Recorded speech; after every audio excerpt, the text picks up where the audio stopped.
A spacecraft headed to Earth. On the way, the spacecraft broke down and fell into the water. Many people were drowned and died. Blake luckily got ashore. She hurried to find her companion. Then she found Tucker alive. Tucker paused for a while. She didn't expect his first concern was asking if there was any radiation around. It turned out that the purpose of their trip to the Earth was to survey the environment here. There were only 2 people left on the whole ship.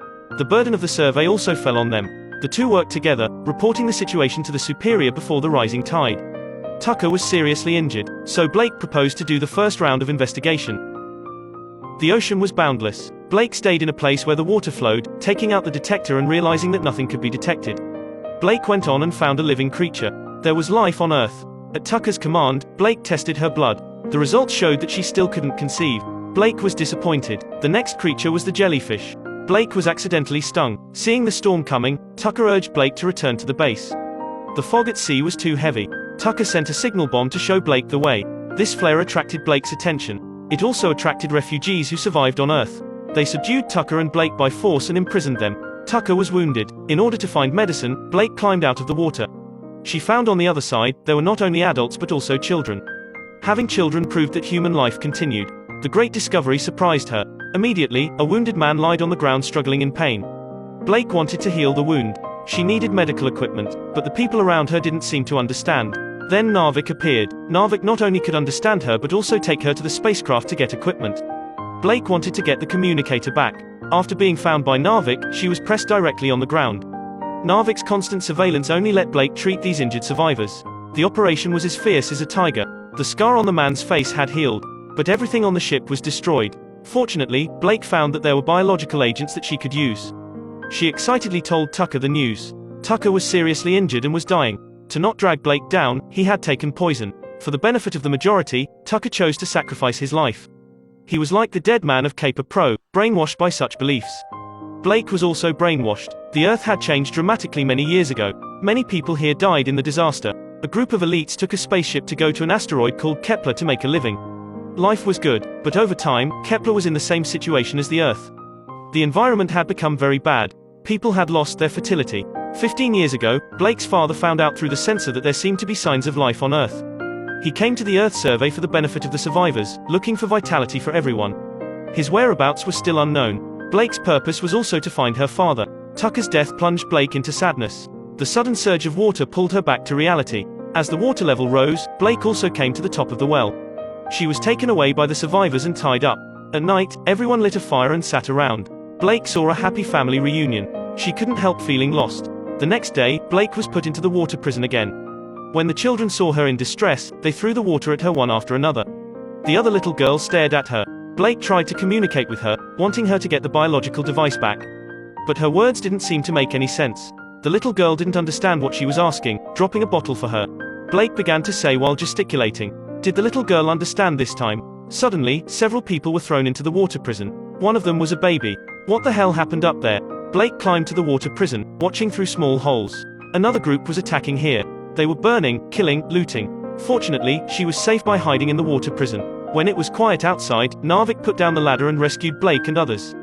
The beach was now covered with bodies. Narvik hurried out. Blake followed up curiously. Narvik took out her knife and dug out the oysters. The hungry Blake picked up the oysters and ate them. She didn't know until Narvik told her Narvik's daughter was captured by the gang just then. Her husband was dead. Her daughter was her only dependence. Now her daughter was missing. Narvik was very anxious. Suddenly there was a cry for help from her daughter. They ran in the direction of the sound. The invaders were tying the prisoners to the ship, ready to take them away. Narvik wanted to take them back. Blake wanted to launch a flare, distracting the intruders, rescuing Narvik's daughter. The two disagreed, having a dispute. The time for rescue was fleeting. Blake had no choice but to act quickly, sending a flare to the sky. The invaders chased the flare. She took the opportunity to swim on the ship to find the child. But she didn't find her yet, the invaders had returned. Blake had to pretend to be a prisoner and mingle with the crowd. The prisoners came to the intruders' camp. This was the wreckage of a huge ship with a long history. There was strict discipline here. It looked like a mature organization. Paling came to check the quality of this batch of prisoners. He found a gun in the load they had looted. He asked whose it was. Blake's necklace caught his attention. He didn't expect it when he saw the pendant of the necklace. He spoke English to her. Paling took her to the room to meet the leader. It turned out that the leader was also from Kepler. He was a companion of Blake's father. Since coming to the Earth, all her comrades left her. Her daily life was not guaranteed. Now she finally met a companion and could fight side by side with him. Blake anxiously asked about her father's whereabouts. The leader told her that her father was killed by survivors years ago. He wanted to survive, so he could only hide in the wreckage of this huge ship. His hopes had come to nothing. Blake couldn't help feeling lost. The leader saw the lost Blake and began to change the topic. He asked about Kepler's current situation. Blake told him that Kepler had a fertility crisis. Both men and women had lost their fertility. Their current goal was to restore communication to Kepler headquarters. Though the conditions here were difficult, she could take a bath under the management of the leader. After taking a bath, Blake found that she had menstruation. This meant that she had regained her fertility. To Keplers who were suffered by losing the ability of fertility, it was great news. After confirming Blake's identity as a Kepler, she could walk freely in the base. She came to a room similar to a classroom. The children were singing excitedly. They also asked her for some information about Kepler. These children had been educated by Keplers. Every bit of Kepler made him crazy. Blake also found Narvik's daughter here. But now she couldn't take the girl. She could only observe her from a distance. Getting out of the classroom, the leader's son, Neil, studied alone in the room. He told Blake that he was taught exclusively. He also revealed the plant he wanted to show Blake. Blake thought of her father. He also taught her about plants. Intuition told her that her father might not be dead. She hurried to ask Neil how he knew. Neil said he was told by someone living in the cabin, who he wasn't allowed to be near. Was there a secret she didn't know? Blake felt something wrong. Anxiously, she took the topographic map to find the cabin location. Then she went to the cabin alone. It was dark here. There was still some water on the ground. Through the small window, she saw her father under arrest. The leader appeared, admitting that he had lied to her. He said her father fell in love with a survivor and betrayed Kepler. That was why he imprisoned him. Being fooled by him once, Blake doesn't believe the leader this time. The leader opened the door and let the two face each other. As soon as they met, they held each other tightly. Blake hurriedly asked her father why he was kept here. Her father finally admitted his betrayal. He told Blake Keplers shouldn't be here. He did it to prevent mistakes from happening. As a Kepler, Blake was educated by Kepler supremacy since childhood. Betrayal was undoubtedly a great blow to her. She didn't listen to her father's explanation at all, turning around and leaving. She didn't understand what was going on around here. She came to the corridor. Blake's mood was as gloomy as the fog on the sea. She suggested taking the biological agent to the weather station, sending message to tell Kepler headquarters that the Earth had the conditions for survival. The leader agreed. It seemed that with Kepler's identity, everything was easier. A survivor told the story of being rescued by the leader at the dinner table. But there was fear in her eyes. It seemed that if she slipped out, she would be punished. Neil didn't use a knife and fork for eating. The leader became irritable. The world seemed to be built on the will of the leader. Suddenly, there was a power failure in the camp. The guard said someone sneaked into the camp and cut off the power. The leader hurried to check. At the same time, he ordered Blake to return to her room. She had no way but to obey. Blake was going back with a flashlight. Suddenly, someone jumped at her. It was Narvik. She used to be a guard here. Familiar with the camp, she ventured for her daughter overnight. The maternal love made her come regardless of danger. Blake was deeply moved, deciding to help the mother and daughter reunite. She took Narvik to the dormitory. When the mother and daughter met, they were caught. Narvik was caught in the fight.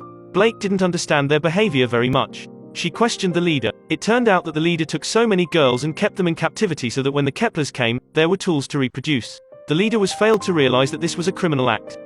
For the benefit of the majority, as a rational-sounding excuse, he did it to make the Keplers regain control of the Earth. Someone brought in a bag. The biological agent in it was not there. He ordered Blake to go back and find the biological agent. Blake also learned from Paling, one of the survivors had now turned to the leader that Narvik would be executed.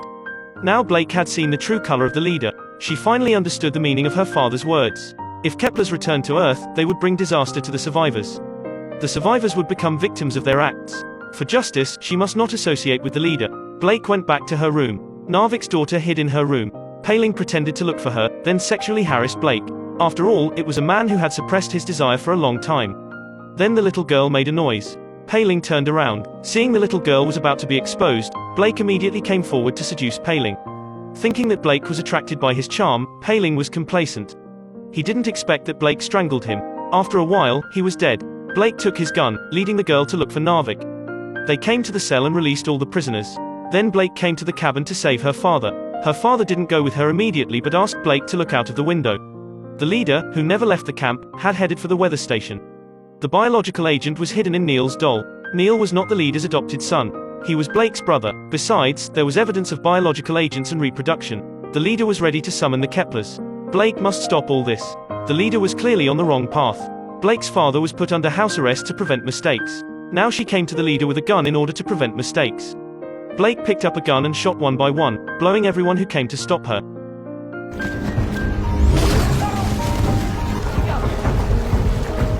Blake came to the wreckage of the spaceship. She saw the leader transmitting a message. Seeing Blake coming, the leader took Blake's brother as a hostage. Blake had no choice but to put down her gun. The message had been sent out. Blake pushed him into the water and strangled him. Finally, the leader died. Blake was saved by Narvik. After Narvik's unremitting rescue, Blake finally survived. However, this was far from over. Neil asked her anxiously, "Will the Keplers come?" Blake was not sure. The Keplers might come. They might suffer another fight. The story ended in a hazy gathering. Wherever it is, humans are the most terrible creatures. Greedy humans abandoned the Earth. After learning that the Earth was alive again, they chose to come back. The story is not paved with grand scenes but with the waste soil haze of the damaged Earth. It exacerbates the smell of despair. But even so, human beings were still tenacious to adapt to the environment and trying to survive. Do you like this Earth? Please leave a message in the comment section. If you like my videos, please like and follow me. That's all for today. I'm Harry. I'll see you next time.